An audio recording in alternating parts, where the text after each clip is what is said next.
Hello students, today we will learn about arithmetic progression. So let us start. Arithmetic progression. तो सबसे पहले तो बच्चों ये समझो कि इसकी डेफिनेशन क्या होगी, अरिथमेटिक प्रोग्रेशन क्या होगा, हम कैसे समझे कि अरिथमेटिक प्रोग्रेशन मतलब क्या। तो बहुत सिंपल तरीके से जो डेफिनेशन बन सकती है वो है इफ अ क्वांटिटी इंक्रीजेज और decreases bye a constant number, clear, the series so obtained by this which is called arithmetic progression. clear है बात, आगे है तक समझ में। अगर ज्यादा कुछ समझ में नहीं भी आया है तो मान लीजिए कि आपके पास में एक चॉकलेट है, 1 चॉकलेट, क्लियर है। अब मान लीजिए हर दिन आपको एक चॉकलेट एक्स्ट्रा मिलती है। पहले से कितनी चॉकलेट है आपके पास में? एक। इसमें एक ऐड हो जाएगा तो कितनी चॉकलेट हो गई? 2। अगले दिन कितनी हो जाएगी? 3। अगले दिन 4, अगले दिन 5, ऐसे करके चॉकलेट्स बढ़ती जाएगी। इसका मतलब आप सीक्वेंस को समझने की कोशिश कीजिए, इस प्रोग्रेशन को समझने की कोशिश कीजिए। यहां पर पहले आपके पास में एक चॉकलेट थी बेटा, उसके बाद क्या हुआ? एक ऐड हुआ, 2 हो गई, फिर एक और ऐड हुआ, 3 हो गई, फिर एक ऐड हुआ, 4 हो गई, फिर एक ऐड हुआ, 5 हो गई। ये जो सीक्वेंस नजर आया, बस इसी को क्या कहा जाता है? Arithmetic progression. मैंने अभी आपको सीक्वेंस बताया इंक्रीजिंग ऑर्डर का। आइए कुछ और समझ लेते हैं कि मान लीजिए मेरे पास में सबसे पहले 40 पेन्स है, क्लियर है बात। मेरे पास में 40 पेन है और मैं एक एक पेन से बांटना शुरू करता हूं तो मेरे पास कितने बच रहे वो सोचूंगा मैं। कितना बचेगा? 39। पहले दोस्त को दिया तो 39 बचे मेरे पास में, दूसरे दोस्त को दिया तो 38 बचे, फिर अगले दोस्त को दिया तो 37, एज सो ऑन। लास्ट में कितना आ जाएगा मेरे पास में? 0, क्योंकि 40 पेन थे, 40 को पूरे बांट दूंगा, लास्ट क्या बचेगा? 0। क्लियर है बात, आगे है तक समझ में। तो कुल मिलाकर आपको अरिथमेटिक प्रोग्रेशन का कंसेप्ट समझ में आ गया कि अगर फिक्स्ड क्वांटिटी यानी फिक्स्ड नंबर से आगे बढ़े तो इसे क्या कहा जाएगा? Arithmetic progression. क्लियर है बात। बहुत सिंपल तरीके से सोचिए कि एक टैक्सी ड्राइवर है और वो अपना फेयर चार्ज करता है। वो फर्स्ट किलोमीटर पर फिक्स्ड अमाउंट 15 रुपीज लेता है और उस फर्स्ट किलोमीटर के बाद हर फर्दर 1 किलोमीटर पर, यानी जैसे यहां से हम 1 किलोमीटर तक के पहले तक गए तो 15 रुपए लेगा। 15 किलोमीटर के बाद, 1 किलोमीटर के बाद जैसे ही हम सेकेंड किलोमीटर पर जाना शुरू करेंगे, यानी 1.5 पर गए, 1.8 पर गए या 2 किलोमीटर पर जाकर रुके, तो वो हमसे जो चार्ज करेगा, मान लीजिए वो फिक्स कर लेता है कि हर 1 किलोमीटर के बाद, पहले किलोमीटर के बाद, पहले किलोमीटर पर तो 15 लेगा, उसके बाद अगर 1 किलोमीटर जाते हैं तो वो कितना लेता है? मान लीजिए 5 रुपए। तो इसका मतलब जो सीक्वेंस मिलेगा वो क्या मिलेगा? For first kilometre 15 rupees, second kilometre के बाद, सेकेंड किलोमीटर के एंड तक 20 रुपीज, थर्ड किलोमीटर, ये किलोमीटर्स में चल रहा है, ये फेयर चल रहा है, आप समझने की कोशिश कीजिए, ये रुपीज में फेयर चल रहा है। 20, थर्ड किलोमीटर पर 25, फोर्थ किलोमीटर पर 30, फिफ्थ किलोमीटर पर 35, एज सो। आया है तक समझ में? कोई दिक्कत हो तो पूछो बेटा। इतना पार्ट आया समझ में? मतलब ये जो हमारे पास में 15 रुपीज, 20 रुपीज, 25 रुपीज, 30 रुपीज, 35, ये जो सीक्वेंस मिला, बस इसी सीक्वेंस को या इसी प्रोग्रेशन को हम क्या नाम देंगे? AP, arithmetic progression. क्लियर है बात? इतना पार्ट समझ में आया? बिल्कुल सिंपल सा टॉपिक है अरिथमेटिक प्रोग्रेशन, लेकिन मोस्ट टाइम की टॉपिक है।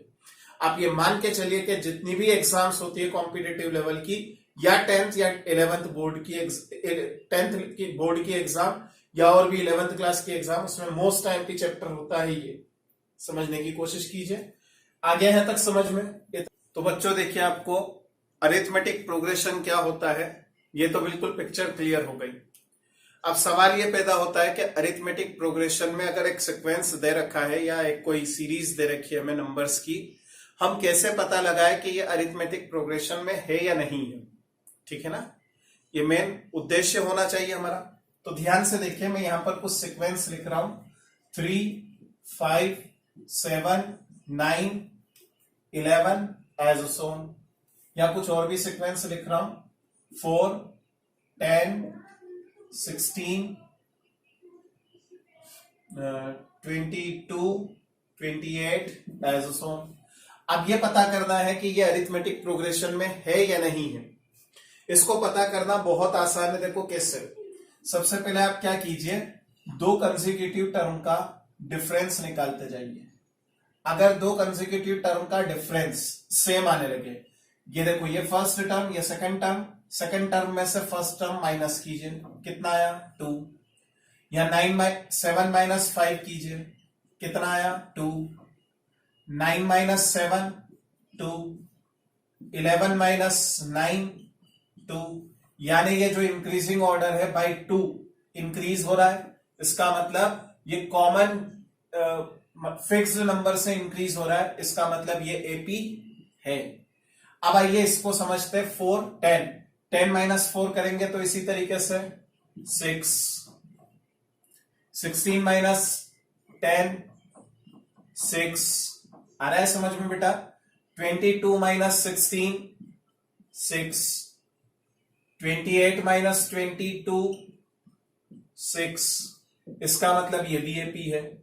आया समझ में? एपी को चेक कैसे किया जाता है, चलिए कुछ क्वेश्चंस समझते हैं।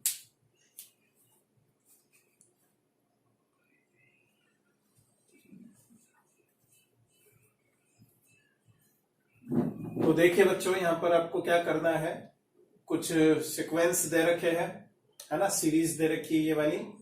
आपको ये पता करना है कि ये प्रोग्रेशन जो दे रखे हैं ये एपी में है या नहीं है। तो बताइए पहला वाला क्या है, आप सोच रहे नहीं है? गौर से देखिए इसको, -1 प्लस 0 -1 -1 प्लस 0 -1 -1 प्लस 0 -1। इसका मतलब यहां पर दो कंसेक्यूटिव टर्म का जो डिफरेंस निकलेगा वो क्या निकलने वाला है, 0। आप देखिए, तो क्या 0 कांस्टेंट नहीं होता है? Yes, it is in AP. हो गया।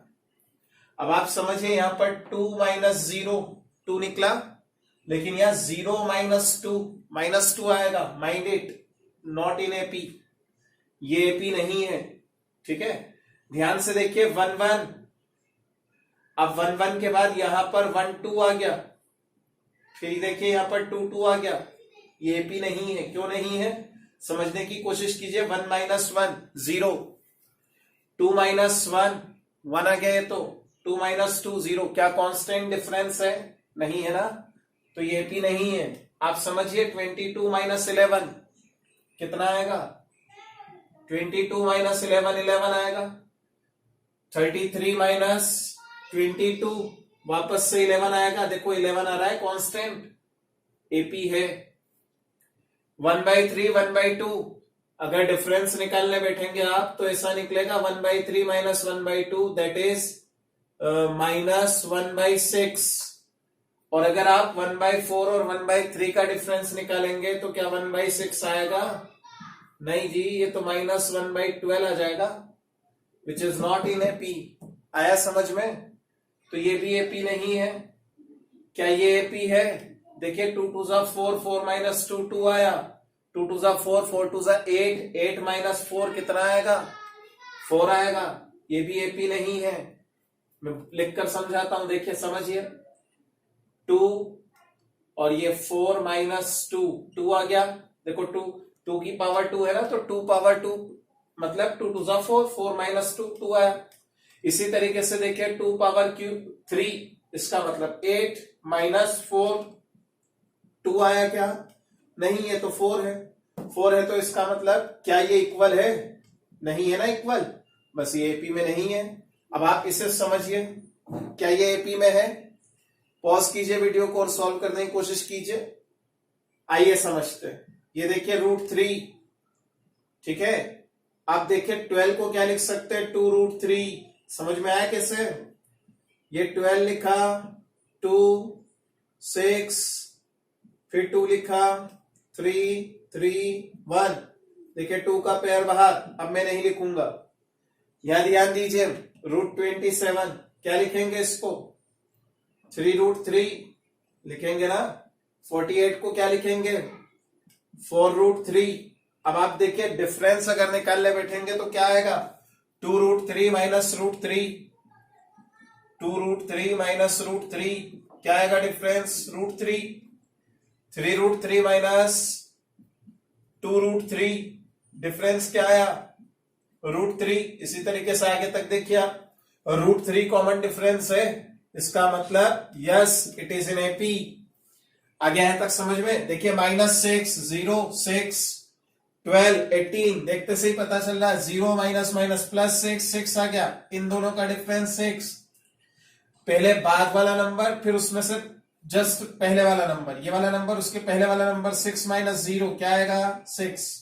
यहां देखिए क्या आएगा, 12 माइनस 6, 6, 18 माइनस 12, 6। क्या एपी में है, yes it is in AP. 7 minus 11 क्या आएगा बताइए, -4, 3 minus 7 -4, -1 minus 3 -4, -5 minus minus plus -4, -9 minus minus plus -4। देखो कॉमन डिफरेंस है हमें, yes it is in AP. तो एपी में है या नहीं है, कैसे चेक किया जाता है, समझ में आया। आइए अब इसके आगे की कहानी को समझते हैं।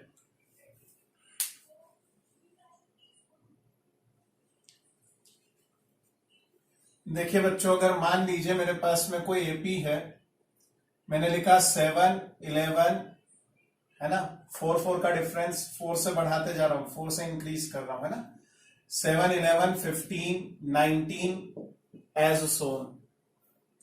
अब मैं यहां पर मोस्ट टाइम पे टॉपिक समझा रहा हूं, जिसमें हम ये पढ़ेंगे कि इसे क्या कहेंगे।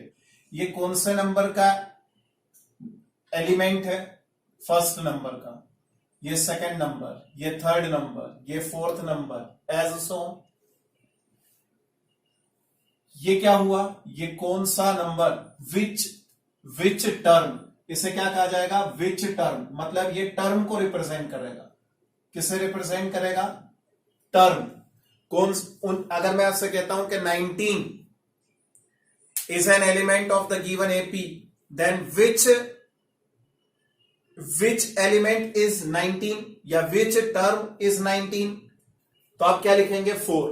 विच टर्म, देखो कौन से नंबर की टर्म, ये 1, 2, 3, 4, इसके बाद जो आएगा वो 23, वो फिफ्थ नंबर की टर्म होगा। अब मैं आपसे कहता हूं कि 27th टर्म, तो 27th ये जो रेड पेन से लिखा है ना, वो वाला पार्ट मैं पूछ रहा हूं। अगर मैं आपसे कहता हूं कि फोर्थ नंबर की टर्म की वैल्यू क्या है, तो 19, इस 19 को क्या कहा जाएगा, फोर्थ टर्म। 19 को क्या कहेंगे हम, फोर्थ टर्म, यानी वैल्यू ऑफ फोर्थ टर्म। 15 को क्या कहेंगे, थर्ड टर्म, ठीक है। इसे क्या कहेंगे हम, सेकंड टर्म। अगर आपसे कहा जाता है कि सेकंड टर्म की वैल्यू लिखो, तो आप क्या लिखेंगे, second term is equal to 11, not 2। 2 is the number of term in the given AP. क्या किसी एपी की टर्म नेगेटिव हो सकती है, टर्म की वैल्यू नेगेटिव हो सकती है, सीक्वेंस में उसका नंबर जो है वो कभी भी नेगेटिव नहीं होगा। समझने की कोशिश कीजिए, अगर मैं किसी सीक्वेंस को शुरू करता हूं -5, 0, 5, 10, 15 एज सोन, ये कौन से नंबर की टर्म है, अरे भाई पहला नंबर है ना, यहां से सीक्वेंस शुरू हो रहा है, तो ये कौन से नंबर की टर्म है, फर्स्ट नंबर की टर्म है, ये first number. Which term is -5, first term. Which term is 0, second term. Which term is 5, third term. Which term is 15, fifth term. Clear है बात, आगे यहां तक समझ में। ये जो टर्म लिखा है इसे रिप्रेजेंट किया जाता है एन से। इसे किससे रिप्रेजेंट करेंगे, स्मॉल एन से। बात समझ में आई मैं क्या बोल रहा हूं, द नंबर ऑफ टर्म है ना, टर्म का नंबर, कौन से नंबर का कौन से ऑर्डर की टर्म है, इसे किससे रिप्रेजेंट करेंगे, 5।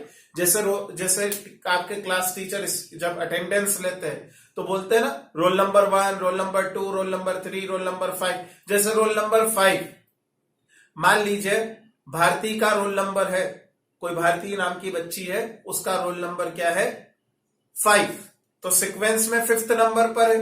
इसका मतलब ये थोड़ी है कि 5 किसी का नाम है, फिफ्थ नंबर है वो तो, कि जो किससे मिला हुआ है, भारती नाम की किसी बच्ची को मिला हुआ है। तो बात समझ में आई। आप इस तरह से समझिए कि ये 5 क्या है, टर्म। इसे किससे रिप्रेजेंट करते हैं, एन से।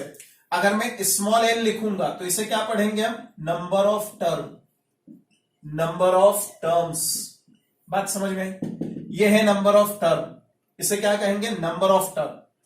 अगर मैं यहां पर ए लगाकर एन लिख दूं, एन लिखूं, तो इसे क्या कहेंगे, nth टर्म। इसे क्या पढ़ेंगे हम, nth टर्म। इसका क्या मतलब होता है, value of the nth term. इसका पूरा अगर मतलब निकाले हम तो ये निकलेगा, वैल्यू ऑफ nth टर्म। जैसे मैंने रोल नंबर 5 बोला, भारती नाम की बच्ची खड़ी हो गई, तो इसका मतलब 5 रोल नंबर किसे इंडिकेट करता है, भारती नाम की बच्ची को। ध्यान से समझिए, एन क्या है, nth टर्म। ये एन किसे रिप्रेजेंट करता है, इसे रिप्रेजेंट करता है, इस नंबर को रिप्रेजेंट करता है। जैसे यहां पर लिखा है फिफ्थ टर्म, तो फिफ्थ टर्म किसे, फिर मैंने कहा कि पांचवी टर्म फिफ्थ टर्म, तो इसका मतलब क्या होगा, 15। बात समझ में आई, इतना पार्ट आया। अच्छा ध्यान से देखिए, 0 में से -5 माइनस करूंगा मैं, कितना आएगा बेटा, +5। इस 5 में से 0 माइनस करेंगे, कितना आएगा, 5। 10 में से 5 माइनस करेंगे 5, 15 में से 10 माइनस करेंगे 5। ये जो डिफरेंस आ रहा है ये कांस्टेंट है ना, बस इस डिफरेंस को कैसे रिप्रेजेंट करते हैं बेटा, इस डिफरेंस को रिप्रेजेंट किया जाता है स्मॉल डी से, और लिखा किया जाता है इसे कॉमन डिफरेंस। क्या बोलते हैं इसको, कॉमन डिफरेंस। आगे यहां तक समझ में। देखिए ये नेगेटिव हो सकता है, ये नेगेटिव हो सकता है, ये कभी भी नेगेटिव नहीं हो सकता। क्लियर है बात, ये नेगेटिव भी नहीं हो सकता है, पहली बात ये नेगेटिव नहीं हो सकता है, और दूसरी खास बात इसके लिए ये है कि ये हमेशा होल नंबर रहेगा, यानी ये पॉजिटिव इंटीजर रहेगा। क्लियर है बात, ये कैसा रहेगा, पॉजिटिव इंटीजर, यानी इसकी वैल्यू 1 हो सकती है, 2 हो सकती है, 3 हो सकती है, -1 नहीं हो सकती, 1.5 नहीं हो सकती, 7/2 नहीं हो सकती, 7/3 नहीं हो सकती। इसका मतलब ये हमेशा कौन सा नंबर रहेगा, होल नंबर। क्लियर है बात, आगे यहां तक समझ में। ये हमेशा होल नंबर रहेगा, इसकी वैल्यू नेगेटिव पॉजिटिव दोनों हो सकती है, इसकी भी वैल्यू नेगेटिव पॉजिटिव कुछ भी हो सकती है। तो ये दोनों रियल नंबर होंगे, लेकिन ये होल नंबर रहेगा, माइंड इट। आगे यहां तक समझ में, कॉपी कर लीजिए। देखिए बेटा, अगर कोई एपी है उसे टर्म के फॉर्म में लिखे, है ना, नोटेशन के फॉर्म में लिखे, तो मान लीजिए फर्स्ट टर्म क्या है, ए है। फर्स्ट टर्म को क्या कंसीडर कर लिया मैंने, ए। सेकंड टर्म निकालने के लिए क्या करेंगे, जो कॉमन डिफरेंस है वो ऐड करेंगे, तो A2 is equal to A1 plus D. First term में ऐड कर दो डी को, तो क्या आया, A plus D. Third term निकालने के लिए क्या करेंगे, ये जो सेकंड टर्म आई है, इस सेकंड टर्म में क्या कर दिया, डी को फिर से ऐड कर दिया, तो second term plus D, that is A plus D is equal to A plus 2D। Clear है बात। ध्यान से देखिए, फोर्थ टर्म निकालने के लिए क्या करेंगे, A4 is equal to A3 plus D. Clear, उसमें क्या कर दिया हमने, A प्लस 3 प्लस डी, मतलब A प्लस 3D। अब आप एक सीक्वेंस को समझने की कोशिश कीजिए। जब फर्स्ट टर्म निकाली थी तब यहां पर 0.d था, यानी 1 में से 1 माइनस किया, 0 आया। सेकंड टर्म निकाली तब यहां पर 1d है, देखो यहां 1 है। 1 कैसे आएगा, जब 2 माइनस 1 कर दूंगा तब आएगा। आप समझने की कोशिश कीजिए, ये थर्ड टर्म है। थर्ड टर्म निकालने के लिए मैंने क्या किया, यहां 2 आ रहा है, 2 आ रहा है मतलब 3 माइनस 1 किया तभी तो 2 आया। इसी तरीके से फोर्थ टर्म निकालने के लिए क्या किया बेटा, यहां पर A प्लस 3D, 3 कैसे आया, 4 माइनस 1 करने पर आया। तो सोचिए, अगर मैं n निकालना चाहूं, मतलब nth टर्म निकालना चाहूं, तो मैं यहां क्या लिखूंगा, इस सीक्वेंस के according, A plus n minus 1D, this is the formula for getting nth term. Mind it, nth term निकालने के लिए जो हमारे पास में बेसिक फॉर्मूला बनना चाहिए वो क्या है, nth term is equal to an is equal to a plus n minus one dot D. Most IMP formula है जो मैंने आपको कैलकुलेट करके बताया कि किस तरह के सीक्वेंस से ये आया है। आए हैं तक समझ में? हमें सिर्फ ये फॉर्मूला याद रखना है, सीक्वेंस भूल जाइए कोई बात नहीं, लेकिन ये याद रखिए।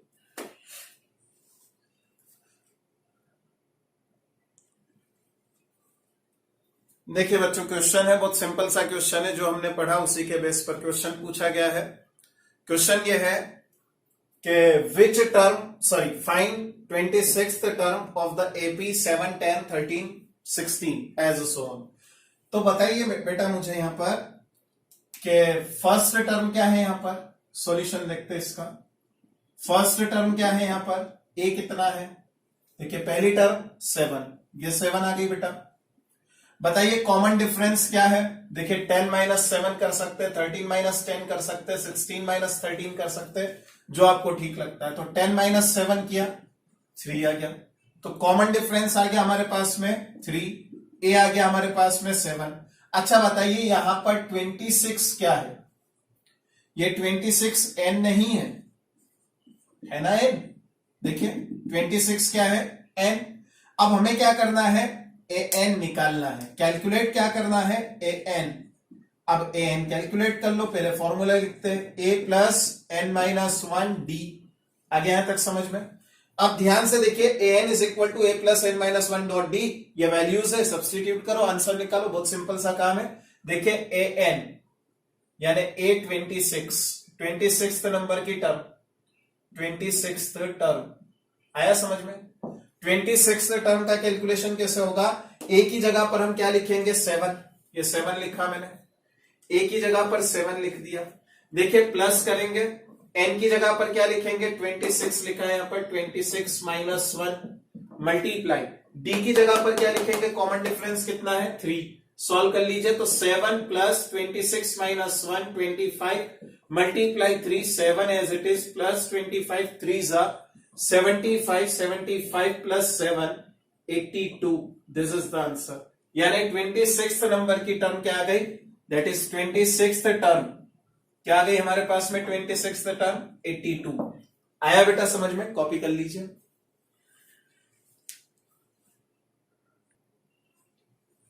देखिए नेक्स्ट सिंपल सा क्वेश्चन है कि 11th टर्म निकालना है आपको एपी की, 100, 85, 70 एज सो ऑन आपको एपी दे रखी है। तो जो बच्चे सीख गए हैं वीडियो को पॉज करके सॉल्व करें, और मैं इसे सॉल्व कर रहा हूं। ध्यान से देखिए, फर्स्ट टर्म क्या दे रखी है बेटा? 100। कॉमन डिफरेंस कितना दे रखा है? क्या 15? 15 नहीं है। देखिए ध्यान दीजिए, 85 माइनस 100 माइनस 15, पहले सेकंड टर्म में से फर्स्ट टर्म माइनस करो, या थर्ड टर्म में से first term second term minus करो। इस तरह से सीक्वेंस को आगे बढ़ाते हैं, पहले बाद वाला नंबर और उसके जस्ट पहले वाला नंबर, दोनों को सब्ट्रैक्ट करके डिफरेंस निकालते हैं। तो कॉमन डिफरेंस आ गया हमारा -15। ठीक है, ये 11 क्या दे रखा है? n इक्वल टू क्या आ गया? 11। अब बताइए यहां पर मुझे क्या निकालना है? 11th टर्म के लिए फॉर्मूला बनेगा nth टर्म का, बताते हैं। nth टर्म निकालने के लिए फॉर्मूला क्या होता है? an is equal to a plus n minus 1 D. आ गया यहां तक समझ में? बस ये फॉर्मूला है, वैल्यू डालकर आंसर लिख दीजिए। तो क्या आएगा आंसर? ध्यान से देखिए, यहां पर हम 11th टर्म निकालेंगे। 11th term is equal to a11 equal to, A की जगह लिखेंगे 100, ये 100 लिखा 100, ये 100 प्लस n माइनस 1, n की जगह लिखेंगे 11 माइनस 1 मल्टीप्लाई, डी की जगह पर क्या लिखेंगे? देखिए कॉमन डिफरेंस -15। सॉल्व कर लीजिए इसे, 100 प्लस 10 मल्टीप्लाई -15, क्या आएगा आंसर? 100 माइनस 150। अब सॉल्व कीजिए, -50। तो 11th टर्म क्या आ गई बेटा? 11th टर्म आ गई -50। क्लियर? ये आंसर है, कॉपी कर लीजिए।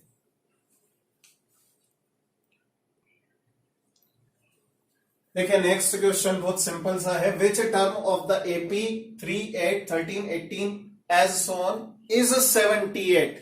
ध्यान से समझिए, यहां पर क्या क्या दे रखा है पहले सीक्वेंस में लिख लेते हैं। ध्यान से देखिए, यहां पर दे रखा है फर्स्ट नंबर 3, है ना। तो फर्स्ट टर्म क्या दे रखी है 3।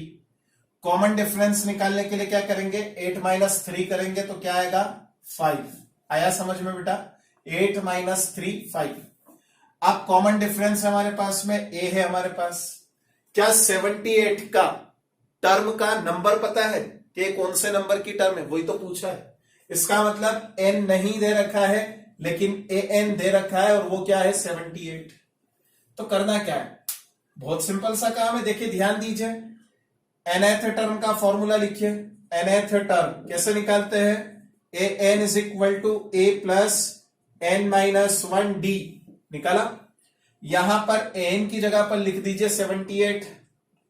इक्वल में देखिए, ए की जगह पर लिखेंगे हम 3, ये 3 लिख दिया, plus N minus 1, N as it is, ये N as it is, minus 1 as it is, multiply. Common difference कितना दे रखा है 5। अब इसे सॉल्व ही तो करना है। ये 3 को इस तरफ ले आइए तो 78 माइनस 3 इक्वल में आएगा 5 एन माइनस 1। 78 माइनस 3 मतलब 75। 5 टाइम्स ऑफ एन माइनस 1, इस 5 को अपॉन में ले आइए तो 75 upon 5 is equal to N minus 1। 5 से डिवाइड कर दीजिए, 15 आ जाएगा तो 15 is equal to N minus 1। 1 को इधर ले आइए, 15 plus 1 is equal to N, that is N is equal to 16। इसका मतलब क्या हुआ, इसका मतलब यह हुआ कि इस सीक्वेंस में जब आप 16th नंबर के सीक्वेंस के वैल्यू को लिखेंगे तो वो आएगी 78। इतना आया समझ में, कॉपी कर लीजिए। तो देखिए बच्चों, नेक्स्ट क्वेश्चन बिल्कुल सिंपल है, सिंपल सा क्वेश्चन है। एक एपी दे रखी है -81, इस एपी का कौन से नंबर का टर्म है ये पूछा गया है। मेरे ख्याल से तो आपको वीडियो को पॉज करके सॉल्व करना चाहिए, कर ही लीजिए। चलिए मैं शुरू करता हूं। तो सबसे पहले देखिए, ध्यान दीजिए, सिंपल सा क्वेश्चन है। आप देखिए यहां पर a इज इक्वल टू क्या दे रखा है, फर्स्ट टर्म क्या दे रखी है 21। कॉमन डिफरेंस क्या दे रखा है 18 minus 21, that is -3 and n we have to calculate, an is given -81। Clear है बात। nth टर्म का फॉर्मूला लगा दीजिए, an इज इक्वल टू क्या आएगा a plus N minus 1 D. Clear. A N की जगह पर लिखेंगे -81 equal to, instead of A we can write 21 plus N minus 1 as it is, instead of D we can write -3। अब तो solve ही करना है, कर लीजिए। -81 एज इट इज -21, ये 21 इधर आ गया बेटा तो माइनस में आएगा, इक्वल में रहेगा -3 times of n minus 1, -81 minus 21 that is minus, देखिए 102। क्लियर है ना, ठीक है। Equal to -3 n minus 1, minus minus cancel, 102 divided by 3 is equal to n minus 1, 3 3 जा, 3 4 जा 12, 34 is equal to n minus 1, 1 इधर आ गया, 34 plus 1 is equal to n, that is n is equal to 35। तो यानी 35 नंबर की जो term होगी उसकी वैल्यू है -81। कॉपी कर लीजिए।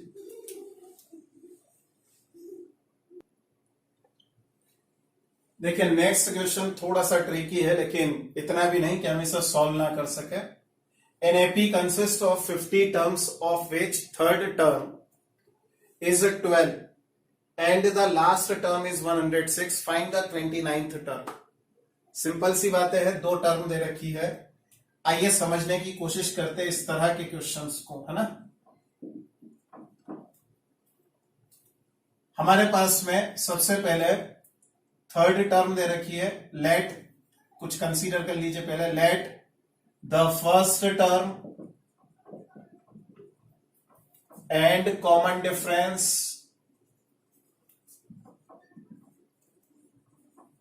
B, A and D respectively. Clear है? हमने ये कंसीडर कर लिया कि फर्स्ट टर्म ए है, कॉमन डिफरेंस डी है। अब ध्यान से देखिए, यहां पर थर्ड टर्म दे रखी है A3 is equal to 12। Third term की वैल्यू क्या दे रखी है? 12। यानी A3 का अगर मैं फॉर्मूला बनाऊंगा तो A plus 3 minus 1D is equal to 12, that is A plus 2D is equal to 12, equation number 1। Clear है बात? इसी तरीके से सोचिए, लास्ट टर्म दे रखी है 106। अरे भाई लास्ट टर्म मतलब क्या? 50th नंबर की टर्म। 50th नंबर की टर्म क्या होगी? कितनी दे रखी है? 106। इसका मतलब यहां पर फॉर्मूला क्या बनेगा? A50 is equal to A plus 50 minus 1D is equal to 106। इसे भी सॉल्व कर लीजिए। कैसे सॉल्व करेंगे आप? A plus 49D is equal to 106, equation number 2। Clear है? ये देखिए, इक्वेशन 1 है, ये इक्वेशन 2 है। आप ध्यान से देखिए, दोनों में A है, D है, A है, D है, मतलब 2 वेरिएबल में सिंपल सी 2 इक्वेशन बन गई, लीनियर इक्वेशन। इन दोनों को अगर मैं सब्ट्रैक्ट करता हूं तो देखो, A से A तो वैसे ही कैंसिल होना है, आंसर इजीली आ जाएगा। मैं लिख रहा हूं, इक्वेशन 2 में से इक्वेशन 1 को सब्ट्रैक्ट कर दो। इक्वेशन 2 माइनस इक्वेशन 1, ये इक्वेशन 2 को लिखा मैंने, A plus 49D equal to 106।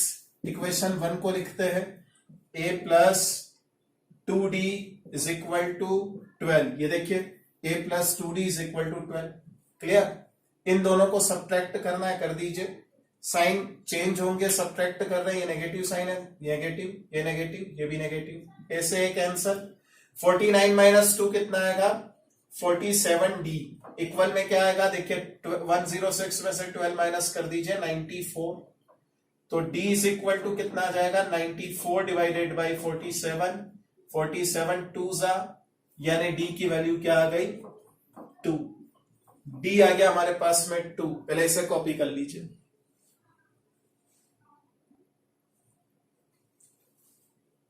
देखिए बेटा, D की वैल्यू आ गई हमारे पास में 2। इस D की वैल्यू को या तो इक्वेशन नंबर 1 या इक्वेशन नंबर 2 किसी में भी सब्स्टिट्यूट करके A की वैल्यू कैलकुलेट कर लेते हैं। फ्रॉम इक्वेशन 1,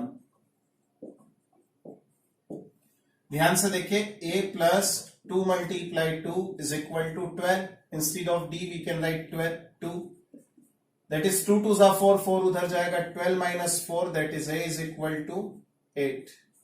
ये A की वैल्यू आ गई बेटा हमारे पास में। हमें कैलकुलेट क्या करना है? हमें कैलकुलेट करना है 29th टर्म को। आ रहा है ना बेटा समझ में? बिल्कुल सिंपल सा क्वेश्चन है। 29th टर्म को कैलकुलेट करने के लिए क्या करेंगे? A29 इज इक्वल टू क्या लिखेंगे? A plus 29 minus 1D। Clear? Instead of A we can write 8 plus 29 minus 1, that is 28 multiply D की जगह पर 2 लिख दीजिए, सॉल्व कर लीजिए। 8 plus 28 2 are 56, 56 plus 8, 64. This is the 29th term, hence the 29th term. आ रहा है बेटा समझ में? ये आंसर।